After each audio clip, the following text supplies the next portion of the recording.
I'm getting money here and there. You know what I mean? Like I am putting in the effort to get what needs to be done. But like my dad is sitting there freaking out. He's like, he's watching news today, and he's like sitting there watching it. And I come in, and after helping out Joey's parents, and he says, "What are they going to do with these homeless people?" Because they were talking about putting homeless people in a shelter. And I came back, I was like, it's better for them to be in a shelter than out on the street.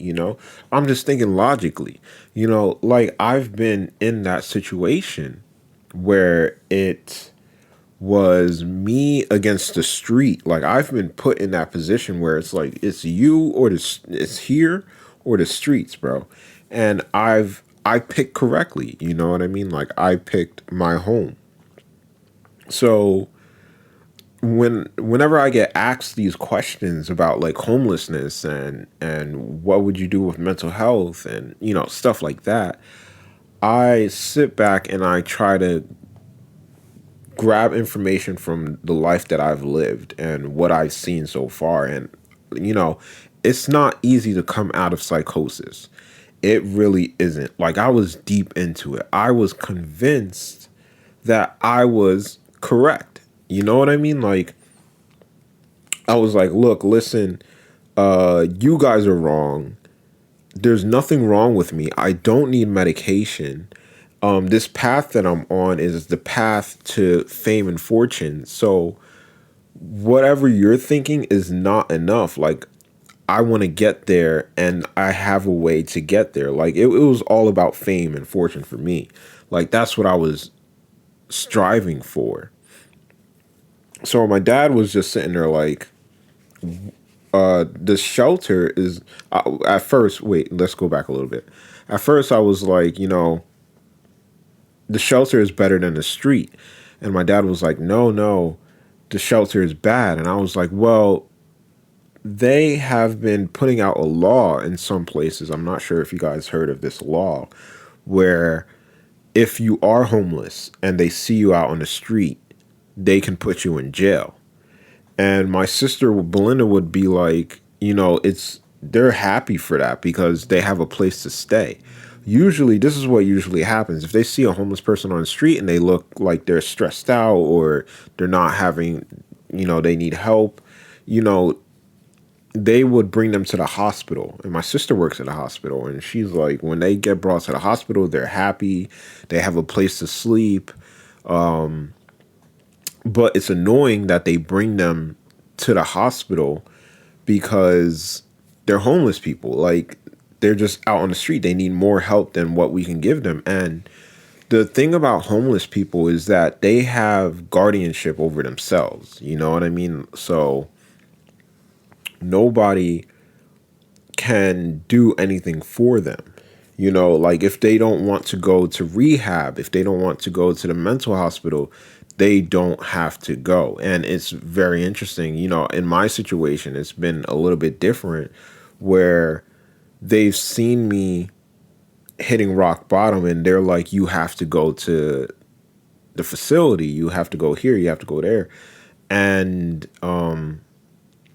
typically what I've seen is that they make sure that you have a place to go before they release you. So I'm not really sure how that works. So like when they see a homeless person and they're like, you need to be in put into the hospital, they can say no, apparently. I'm sure they can say no to certain things, but I'm not sure what it is. I should really ask for more information because, like I said, for me, I had to go. I had no choice. I don't know if my parents were the one that gave them the go ahead, but every time I've read the file, it says that I wasn't given a choice and that I had to be admitted. So they admit these people and, they admit these homeless people and they get them on their meds or whatever. But as soon as they're released, they go back to the same cycle. So they go to a shelter we're talking about shelter. They go to a shelter and they just leave the shelter and then they're back on the street. So it's a revolving door with these people. So I was just like, I think the shelter is better than the street and the shelter is better than jail. My dad is like, no, no, the shelter is very bad for people, especially for young people. Like, and I was thinking a little bit. And I was like, yeah, you're right. The shelter is pretty bad because the mental hospital is bad enough. You know what I mean? Like, it gets worse and worse with these people. It's absolutely ridiculous. You're like asking, what's the end all of this whole thing? And it just gets worse and worse. Like, we're battling homelessness here, but in Gaza, for example, they're battling like real homelessness. Like they're getting bombed, and people, the army is ransacking their places, and they're scared for their lives. So it just gets worse and worse and worse. And like, what's rock bottom in America? Rock bottom is being out on the street. You know what I mean?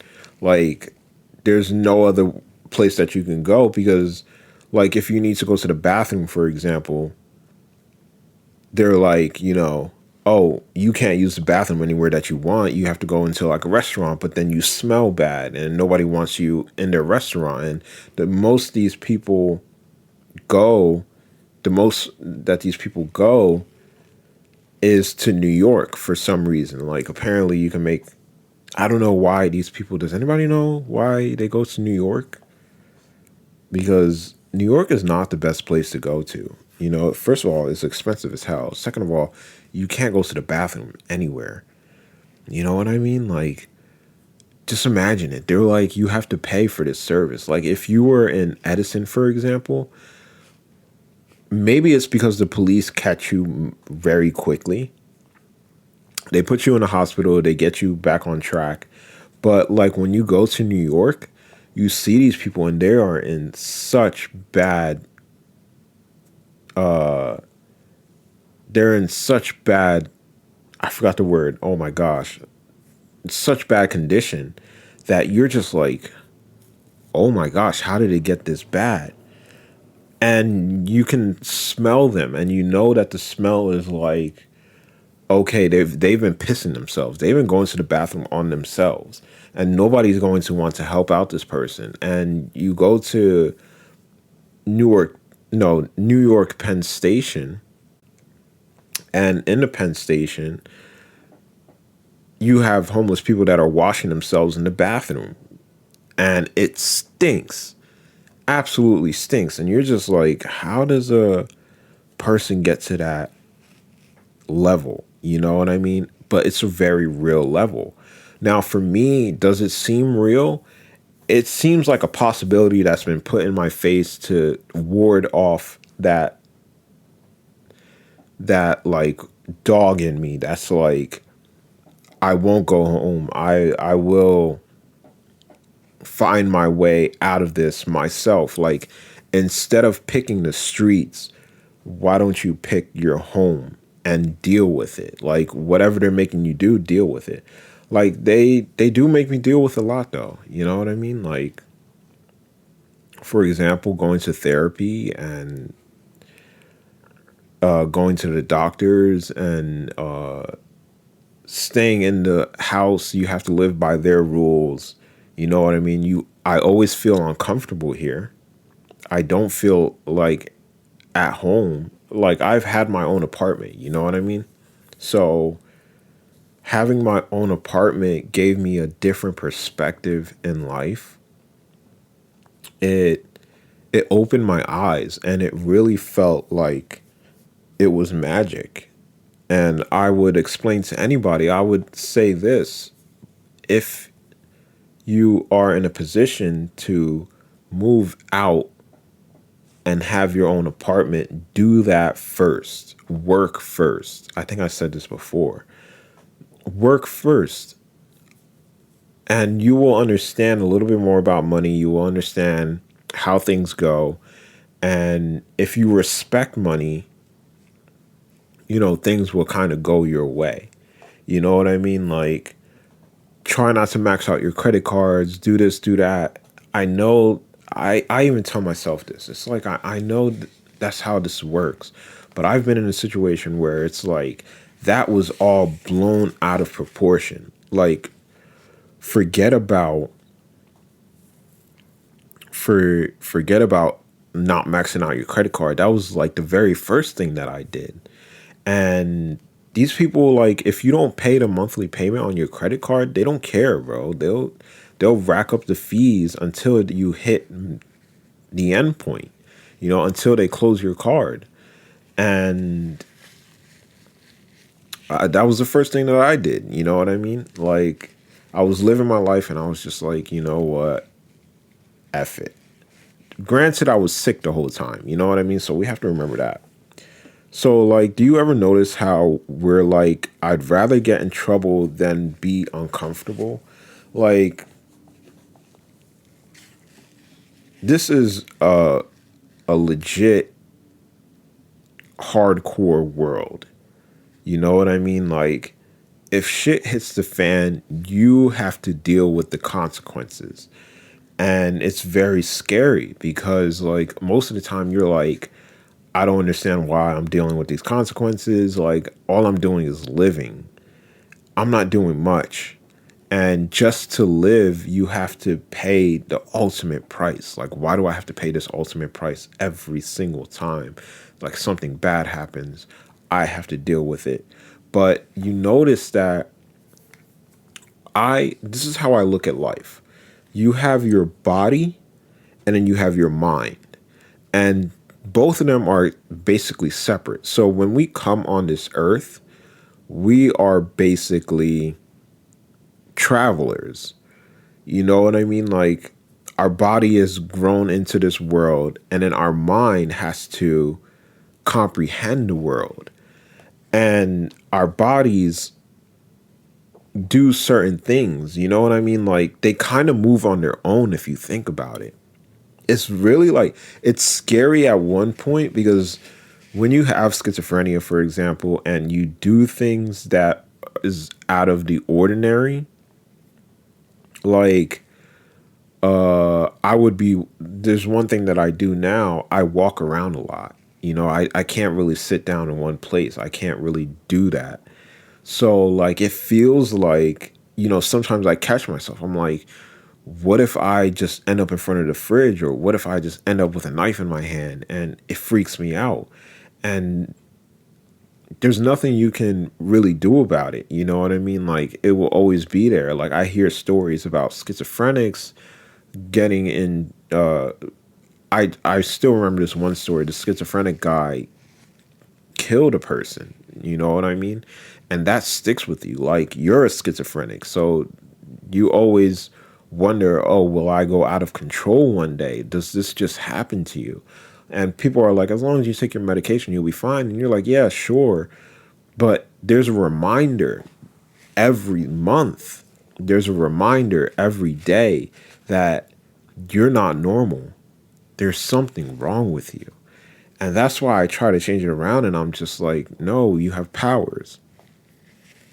But our bodies technically pick to be in trouble rather than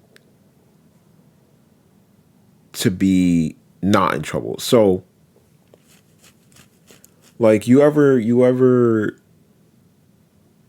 had a bag of weed on you, you know what I mean? And instead of hiding it in your shed, for example, this is a good idea. Instead of hiding it in your shed, you hide it in your room. You know what I mean? But your parents, they check out your room. They smell it. It's a little funky. What's going on in your room? I'm going to search it when you're not there. So, like, that's what I mean by, like, our bodies would rather get in trouble than be uncomfortable. Because if it's out in the shed, you know, you're always constantly thinking, like, are they going to check in the shed? Are they going to check in the shed? But it would probably be the best solution, but our bodies won't do it. Does that make sense? Like our bodies will make sure that we are comfortable before anything. You know what I mean? Like, why do we build houses? So that we're comfortable. Why do we have cell phones? So that we're comfortable. Why do you see the stages that we go through in life to get to this endpoint of like, okay, I'm comfortable enough to do what needs to be done. And when you get uncomfortable, things start going awry. You know what I mean? Just think about it. Just think about it like that. Just like you wonder why you do certain things. And that brings me to my next topic. Like people want us to be happy with the bare minimum. And deep down, we aren't happy with the bare minimum. We put up a front so we don't look ignorant. We bite the bullet for other people. So, you know what? That hits. You know what I mean? Because this goes back to my alter ego type thing. This is what I like to talk about. Because there is this person in me that I know is in me that is just waiting to be released. And this is why I invest so heavily on myself, because I've seen a side of me that I am so interested in. You know what I mean? Like, you know how there's the girl that you're interested in high school and you're so infatuated with her and you're just like, I want to see her tomorrow. I'm going to wake up. I'm going to see her in class and I don't know what I'm going to say. Hopefully she likes me. Hopefully she comes up to me and says hi. That's the external type of thing that we have with ourselves. We're always searching, money makes us happy. Girlfriends makes us happy. Cars makes us happy. Going on trips makes us happy. But have you been so happy with yourself that you're like, oh my gosh, I can invest in this person? You know what I mean? And that's exactly what happened to me, because when I wasn't taking my medication, I would start to talk a lot, but I didn't start talking till very late in the years. You know what I mean? Like, so I got diagnosed with schizophrenia at age 22, I believe it was. 21, 20, 19, 18, I had schizophrenia for a very long time. You know what I mean? I was having trouble with it for a very long time, but it started really showing itself at 22 when I couldn't even get out of my room. I couldn't do anything. Like I was just like stuck in my ways. I was just like, you know what? I need weed to function. I need weed to function. Like that's what was going through my mind. So, oh man, I forgot my train of thought. So anyway, I started. That's the beginning, and I wasn't talking to myself at that time. You know what I mean? There was different points where I would start writing, and I wouldn't say anything to myself, but I would write, and I wrote out an elaborate story, and I was delusional at the time, and I was thinking to myself, I was like, you know what? I think like the police are watching me, and I for sorry, I was famous. So I was like, people are watching me, people are watching me. So I started writing a story about police living next door and they're watching over me and, stuff like that. It was just paranoid stuff, but I was able to create art out of it. You know what I mean? Like I wasn't just sitting there just in my head, just like, oh my gosh, people are watching me, people are watching me. I got to a point where it was like, okay, people might not be watching me, but this is how life would be if people were watching me. And then I started associating it like even deeper. I was just like, okay, people are watching me, they technically are watching me. So how can I bring this into my life? And it all stems from the very first time I had a psychotic break, when I was walking in New Brunswick, and oh my gosh, the whole world changed like a snap. Like, you ever know how people go viral on TikTok and Instagram, and it just happens overnight? Like, it's just they just go to sleep, and then they wake up, and all of a sudden they have a million views, and they're just like, oh my gosh, I'm famous now. The same exact thing happened to me. So it's like, I say this all the time, like right now, I am famous. You know what I mean? Like, now it's just more like, okay, Abram, where's the work at? Like, we need to see the work. Like, you're famous, that's cool, but how did you do it? Like, where's the work at? Like a school teacher would ask a kid, like, bro, where's your work? And right now I'm doing the work. It's just like, you know what? I see something in me. So anyway, I became famous, and I was just like, holy crap. And then I started writing a little bit. I'm not sure of the age. I started writing a little bit after I came out of rehab. It was an eye-opening thing. So I came out of rehab, and then I overdosed like immediately, like the same day that I got out of rehab. And I started writing maybe 2, 3 years after that. So when I was 25, I think I started writing. I was always trying to go back to work, and I would find myself unable to work. And yes, I wasn't taking my medication, but even if I was taking my medication, the same thing would have happened. I was trying to find a job to do, and I wasn't calming down.